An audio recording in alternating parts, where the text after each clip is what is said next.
once more again, you're welcome back to my channel. Is this your first time of joining us? This is Blessing. And if you really want to know more of what we share here before I talk about subscribing, please head down to our channel. We do mostly on topics that dive into marriage, okay? Marriage, family, kids, anything that has to do with the gists around town that relates to us personally and positively. That's what we do here. And please subscribe and turn on your bell. That bell reminds you that when they have new content, share to loved ones and family. You know, family is very, very important, that people have to learn every day how family functions. So share to them, and also subscribe, like, and also all those things there. So we're gonna go back right.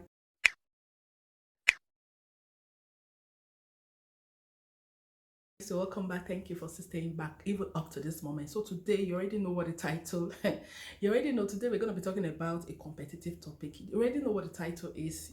You already saw it there. So I'm sure there's some that I clicked into to know, let me just hear more. Maybe they already concluded in their mind that marriage is not for me. No, I can't even. In fact, even at the, like, why there's some, okay, there's some that a marriage, they had this bitter truth about marriage is not something that they will even think about. Why there are some, they just later change their mind. Why? Because they saw their friends or their parents, they had good good experience about marriage, the way they lived their life between themselves. It was peaceful home for them when they grew up, and they already have this notion that they also will be married. Okay. And now I want to ask, is marriage for all women? Is it a must for all women? Especially people that I'm directing this very question to are those that feels that if they are not married, that means they've not accomplished anything in life. Like if they've not gotten this accomplishment they call marriage, they feel that they've not accomplished anything. No, so people call it accomplishment. Should I use that word accomplishment? Or if they've not gotten married, or if they've not reached that's now when they say Mrs. If you're a woman, they say Mrs. If you're a man, they say Mr. Why there are some that very how do I title Mr. and Mrs. It's just like people give them more respect when they start answering Mrs. or when they start answering Mr. Okay, people give them respect. It all depends on how you were able to understand how marriage functions. Look, let me tell you, the reason why I'm asking this question, okay, or I made it as a topic today, is I'm talking about those women that feel that they just entered marriage and they want to pull out of marriage because they're like, oh, this is not what I thought about, this is not what I visioned, this is not what I really had like a notion before I got married. What is going on? Why is all this thing coming up? I just, like, when you were dating, you were not showing yourself the man. Maybe it's the man they're talking about, okay? Because most times it comes from women. They complain most times about the men, okay? Those things wasn't what they expected. Why is the one like this? We're not like this before when we got married. Look, let me tell you, if you don't know the woman that want to pull out of that marriage, there's something I want to tell you. If you're not the type that is submissive, marriage has to do, especially, I know that's why I said this topic today is a competitive topic. Marriage, like I told you before, marriage is submissiveness, because it's not us that did it. It's just, I don't know whether it's just how the society made it.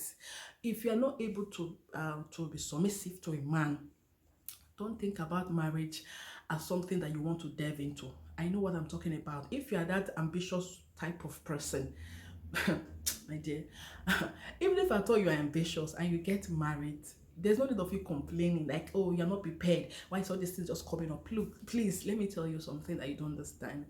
Marriage is just something that humbles, especially a woman. And if you get married to that kind of man that don't understand you, that will not even feel your situation, how you feel, especially because marriage has to do with a whole lot of, I'm not saying it's terrible, I'm not scaring some people not to get married, but I'm talking basically on those people that will later start complaining. They just, like, they've still been in that marriage like for 3 years. They started complaining, what's this? I can't get on with this marriage. I want to pull out of this marriage, and you're not prepared for all this things. Let me tell you, nobody's prepared. It's just like a gift pack being given to you. You've not opened it and you don't know what is inside. Okay? All right. When you're celebrating your birthday, you don't know what people are presenting to you as gifts. By the time you open it, you don't understand. So that is what marriage is all about. So people will not even show themselves, like the spouse or the man or the woman might not even show their real character. Later you now start finding out. Marriage has to do with submissiveness, like I said before. If you're not that type of woman that can be submissive, I'm not saying that you now be behaving like a slave. Like, we know that every woman or man have pride in them. If you're that kind of person that pride yourself so much, marriage will make you humble. Be prepared for it. If you know that you're not able to be, like, you cannot be humble, you cannot be submissive, you cannot respect, because you see, especially from the part where I'm from, the African part where I'm from, they say respect.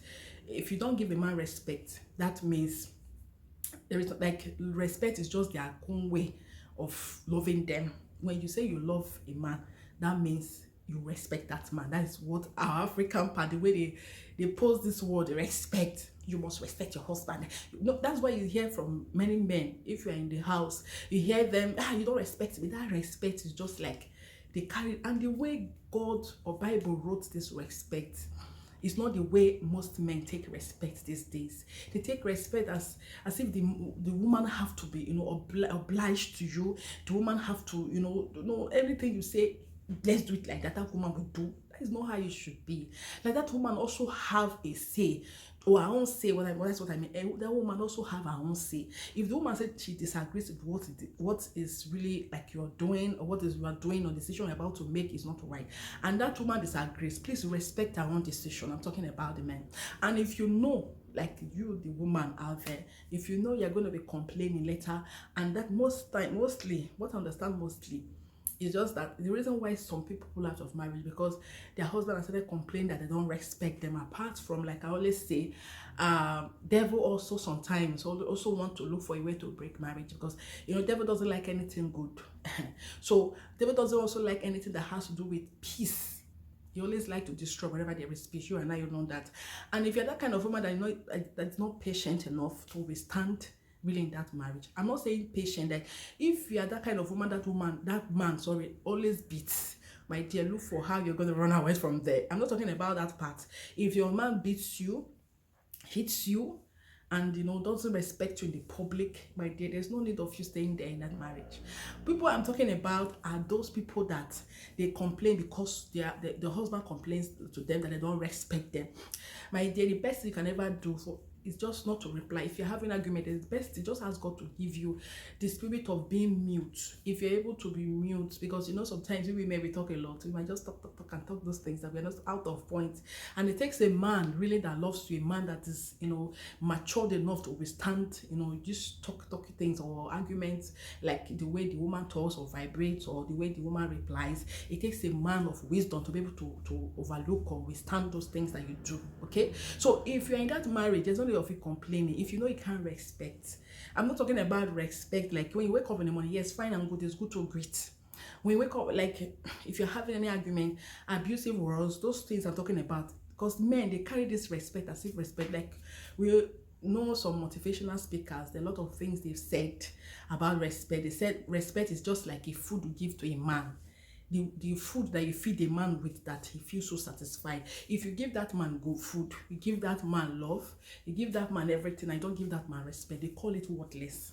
So if you're not the type that can respect, especially being submissive, my dear, don't think about marriage.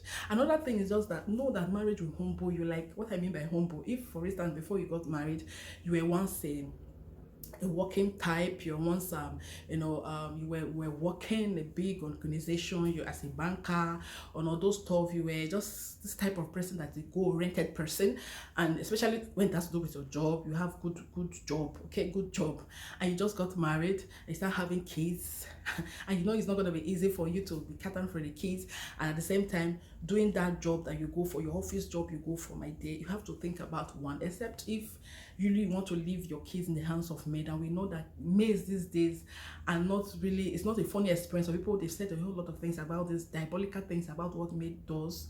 Some of these maids are possessed indeed. Like, the thing they do to your home, you rather regret, like, you rather stay okay, and take care of your kids and think of other options. If it has to do with it all has to do with the plans between you and your husband. So if you are thinking of the option of going to get a maid to take care of your kids, nobody knows, because I've heard a whole lot, and it's better to be safe than to be unsafe. It's better to be safe. So anything that's going to make you safe, it all has to do with your decision between you and your husband. If it means you planning with your husband or as a family, let one person be staying back at home, and especially it has to do with the woman, because a woman staying at home taking care of the people don't look at it with a bad bad vision. But when a man is back at home taking care of the kids, and the woman is the one working, people are going to be, like this bad utterances will be coming from people. And look at, imagine the wife is the one going to work and the woman is just at home. People look at it like it's not supposed to be that way. So it's a plan between you and the man. If you can be the woman that will be staying back home. So if you now decide to stay back at home and take care of your kids, and you know that alone will make you not to like some, you're supposed to be, if especially if you're married to that man that can take care of you, like giving you money, okay, your allowance, okay, any allowance, okay, to take care of your other small needs. And if you're that kind of, if you have that kind of man as a husband, that man that understands. But if you don't have that kind of man, they'll be giving you some allowances. How long will you continue to depend on that man? What I'm driving at, if you are that kind of ambitious woman and you now start have kids, like staying at home, okay, taking care of the kids, will like cut you off from, if you are having this ambitions, this ambitious attitude, you're that kind of ambitious person of God, you're not the kind of person that likes staying back at home. Please, if you know you cannot stay back at home, because once you start having kids, forget about work. Like, forget about those you like this vision mindset, you want to be doing this. You have to now be thinking about how to stay back at home and take care of your kids. If you know you can't do that, don't even think about marriage, like I said. And the option of even going to go and look for a maid to take care of your kids, that alone is it really is a no advice. I know that some that are very, very blessed to have good mates, but these days we can't take any chances at all. Okay, so if you know that you can't, like what I mean by that, like you can't stay back at home and take care of the kids while your husband is, every time you're asking your husband for money. If you can't, there's no need of you thinking about that. For those that understand what I'm talking about, they're out there, they should tell a good tale. Okay, when a woman is married and she's not start having kids, like 2-3 kids, those stuff like that, and everybody wants to have like more than one kid, okay, you want to have 2 or 3 kids, like we that are from Africa, like at least 3 is maximum. Who's going to be taking care of this? So you have to be like, you have to be on the planning side with your husband. Maybe you stay back at home, and as you're staying back at home taking care of the kids, and you're thinking, and that alone will make that man, like, you not be like you're looking at yourself, the woman, that you are worthless at home taking care of the kids, and the man will just come back every day seeing you back home. I know those thoughts is really run through your mind, except you'll be looking for, there are a lot of online businesses you can join. Something you can also do when you do back at home and take care of your, that alone is okay. But saying that no, that you're not the type that can stay back home and take care of the kids while your husband will be the one hustling and working, you can't do that. Don't even think about marriage. All right, so marriage has to do with submissiveness, has to do with respect, has to do with tolerance. If you can't tolerate, there's some women that can't tolerate. There's some women that can't tolerate. So when you get into the marriage and you now start seeing all these things coming up, don't complain, because that is just all about marriage. You can't tolerate, you can't be submissive, and you can't respect. My dear, marriage is a no-no. So that's just what I want to leave behind today, this video. Like I said, I don't want to make it so long. Just leave everything in the comment section. I know a whole lot of people are going to be talking against or for what I said today. So these 3 things I talked about, if you know you can't, like, my dear, think twice, okay? Except if you really want to be married, this is just what you will get and you get married. So I love you guys, hope you love it today. We're gonna meet on the next one. Please don't forget to like, please, I beg you, like and share, and also subscribe. We're gonna meet on the next one. See you later, bye.